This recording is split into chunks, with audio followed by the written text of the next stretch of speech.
आज की ये कहानी पारस स्टेट जालंधर की है, जहां एक 13 साल की बच्ची के साथ दुष्कर्म करके उसको बहुत बेरहमी से मार दिया गया। एक गंदी मानसिकता वाले हैवान के कारण एक मासूम बच्ची की दर्दनाक मौत हो जाती है। उस बच्ची का नाम परवलीन कौर था। मासूम बच्ची परवलीन हर रोज की तरह 22 नवंबर को भी अपने दोस्त सहज से मिलने उसके घर गई, लेकिन उस घर से वो वापस कभी नहीं निकलती है। वो मासूम बच्ची उसे कहाँ मालूम कि वो जिस घर में जा रही है वहाँ एक हैवान रहता है।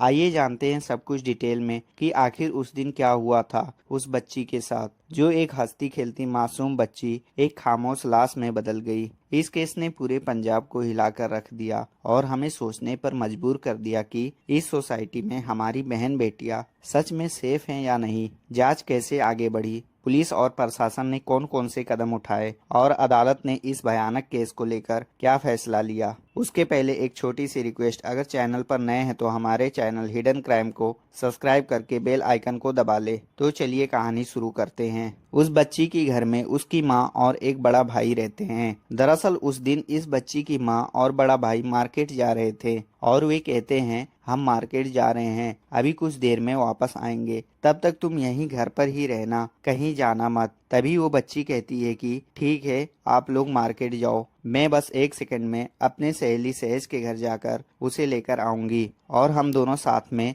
यहीं खेलेंगे। और बच्ची की माँ परमिशन दे देती है। अब 40 मिनट के बाद जब उस बच्ची की माँ और भाई वापस आते हैं तो देखते हैं कि बच्ची घर पर नहीं है। उसके बाद ये लोग सोचते हैं कि शायद वो सहज के घर ही होगी, क्योंकि वो बच्ची उसके घर उसको बुलाने जाने वाली थी। अब बच्ची का भाई सहज के घर जाकर डोर बेल बजाता है। उसके बाद सहज के पापा हरविंदर सिंह उर्फ हैप्पी घर से बाहर निकलते हैं। तभी परवलीन का भाई पूछता है कि मेरी बहन परवलीन कहाँ है, और हरविंदर सिंह सीधा कहता है कि आपकी बहन मेरे घर पर नहीं आई है, मैं बहुत देर से यहीं बैठा हूँ।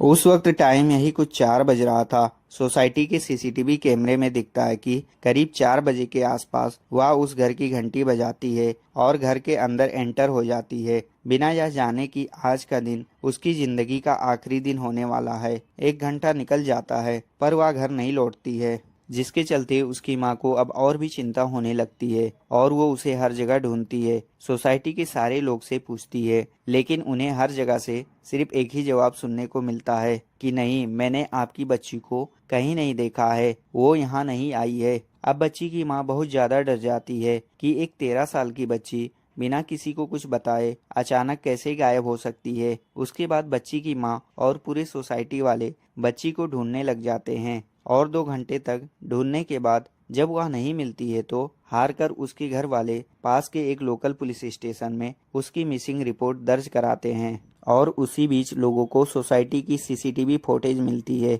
जिसमें स्क्रीन पर साफ दिखता है कि 4 बजे के आसपास हरविंदर उर्फ हैप्पी के घर के अंदर वो बच्ची जाती हुई दिखती है, पर बाहर आती हुई उसकी एक भी फुटेज नहीं दिखती। अब लोगों का पूरा शक उस घर पर टिक जाता है।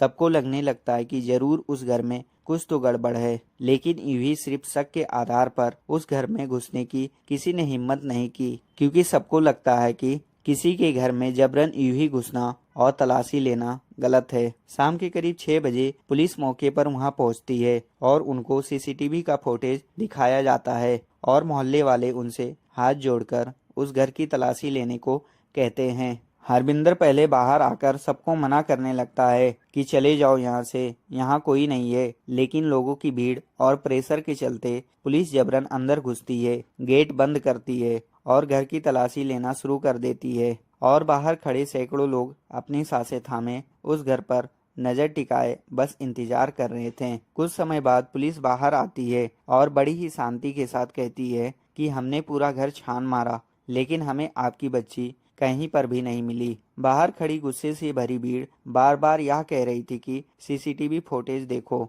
जिससे साफ साफ पता चल रहा है कि लड़की अंदर ही है और यह हरविंदर झूठ बोल रहा है। लेकिन पुलिस और कुछ न सुनकर वहां से चुपचाप चली जाती है। लोगों में गुस्सा और आक्रोश और भी ज्यादा बढ़ चुकी होती है, क्योंकि एक बच्ची अपनी ही सोसाइटी, अपने ही घर के बाहर से दिन दहाड़े गायब हो जाती है। अब रात के करीब 11 बज चुके थे, लेकिन उस बच्ची का कोई भी पता नहीं चल पाया था। बच्ची की मां का रो रो कर बहुत बुरा हाल हो चुका था और पूरा मोहल्ला उस बच्ची को ढूंढने में लगा हुआ था, सिवाय एक इंसान के, हरविंदर सिंह।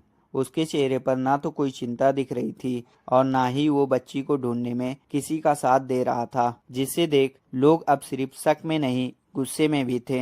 और मोहल्ले वालों का पूरा शक अब उसके घर पर ही टिका हुआ था। मोहल्ले वालों को लगा कि उन्हें खुद ही कुछ करना पड़ेगा। गुस्से से उबलती भीड़ काबू खो देती है और हरविंदर के घर का गेट तोड़ अंदर घुस जाती है। सारे लोग बच्ची को हर जगह ढूंढते हैं, किचन, बेडरूम, स्टोर रूम, और वो वहाँ कहीं नहीं मिलती है। तभी लोगों की नज़र एक ताले से बंद पड़े बाथरूम पर पड़ती है। वहीं से लोगों को शक होता है और दाल में कुछ काला लगता है। अब ये लोग उस ताले को तोड़ते हैं और फिर कुछ ऐसा देखने को मिलता है जिससे लोगों की होश उड़ जाती है। उस बाथरूम में उस 13 साल मासूम बच्ची परवलिन का शव मिलता है। उस मासूम बच्ची को देखने से यही लग रहा था कि किसी हैवान ने उसके साथ बहुत घिनौना काम किया है। उसके गले पर उंगलियों के बहुत गहरे निशान थे और उसके कपड़े फटे हुए थे।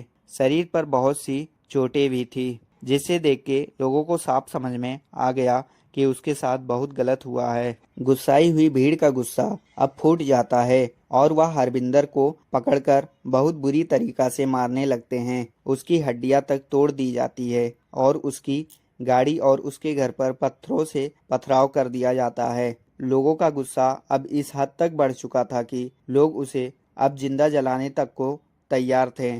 तभी पुलिस मौके पर पहुंचती है और भीड़ को शांत करने की कोशिश करती है, लेकिन मोहल्ले वालों का गुस्सा इतना ज्यादा बढ़ चुका था कि पुलिस के कंट्रोल से भी बाहर था, क्योंकि मोहल्ले वाले इस कदर बेकाबू हो चुके थे कि वह हरविंदर को उसी वक्त उसी जगह पर उसका फैसला करना चाहते थे। पुलिस किसी तरह बच बचाव करती है और उसे भीड़ से निकालकर सिविल हॉस्पिटल में एडमिट करवाती है, ताकि उसके बाद उस पर कानूनी कार्रवाई करी जा सके। 24 नवंबर 2025 अगले दिन हरविंदर को थोड़ा होश आता है और वह बताता है वो घिनौना सच। हरविंदर सिंह की उम्र लगभग 50 से 60 साल तक की है और वह एक स्कूल बस ड्राइवर है जो अपनी बीबी और बेटी के साथ कुछ ही सालों से सोसाइटी में रहता है। लोगों का कहना था कि हरविंदर अक्सर शराब के नशे में रहा करता था, जिसके चलते वह अपनी बीबी के साथ मारपीट भी किया करता था।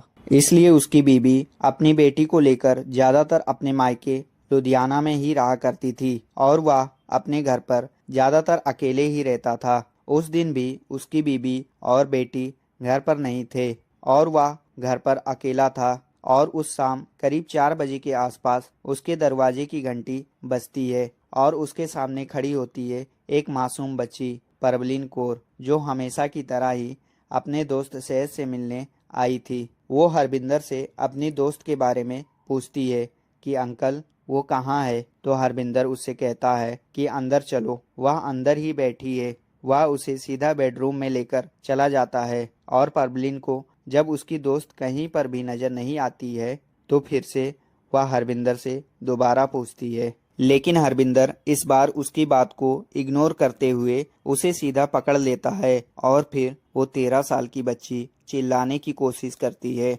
हरविंदर उसका मुंह दबा देता है और उसके हाथ पैर भी कसकर पकड़ लेता है और उसके बाद ही बड़े ही बेरहमी से उस बच्ची के साथ दुर्व्यवहार करता है। यह घिनौनी हरकत करने के बाद अब उसे डर लगने लगता है। उसे लगने लगता है कि अगर वह जिंदा बाहर गई तो सबको सब कुछ बता देगी, जिसके बाद ये दरिंदा उस मासूम बच्ची का गला घोंटने लगता है और तब तक गले को दबाए रखता है जब तक कि उसका तड़प तड़प कर दम नहीं निकल जाता है। हत्या के बाद वो थोड़ा नर्वस भी हो जाता है।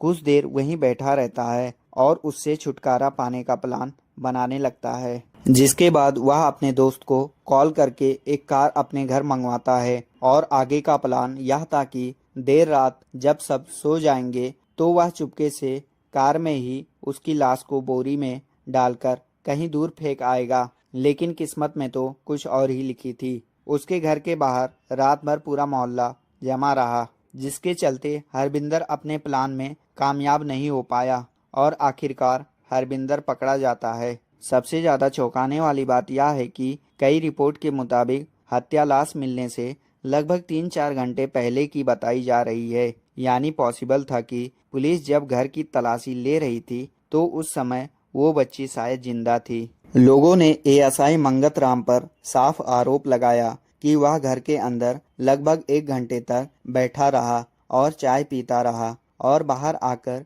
यही कहता रहा कि बच्ची अंदर नहीं है, जबकि सीसीटीवी फुटेज तो कुछ और ही बयां कर रही थी। क्या यह सिर्फ एक लापरवाही थी या मुजरिम को बचाने की कोशिश? और इसी शक के चलते एएसआई मंगत राम को सस्पेंड कर दिया जाता है। हरविंदर सिंह उर्फ हैप्पी पर हत्या, पोक्सो और रेप से जुड़े गंभीर आरोपों के तहत केस दर्ज होता है और उम्र कैद जैसी सजा सुनाई जाती है। उस बच्ची के साथ जो हुआ उसके सामने ये सजा भी बहुत छोटी है। लेकिन असली सवाल तो यह है कि एक मासूम बच्ची की जान सीसीटीवी फुटेज, पब्लिक और मां की पुकार के बीच ही फंसी हुई थी। तो क्या सिस्टम ने उसे समय रहते बचाने की कोशिश नहीं की? अगर उस वक्त घर को सच में ढंग से खंगाला जाता तो शायद आज 13 साल की मासूम बच्ची परवलिन जिंदा होती। इस केस ने पूरे पंजाब को हिलाकर रख दिया और हर कोई इस केस से बहुत दुखी है। मैं सरकार से सिर्फ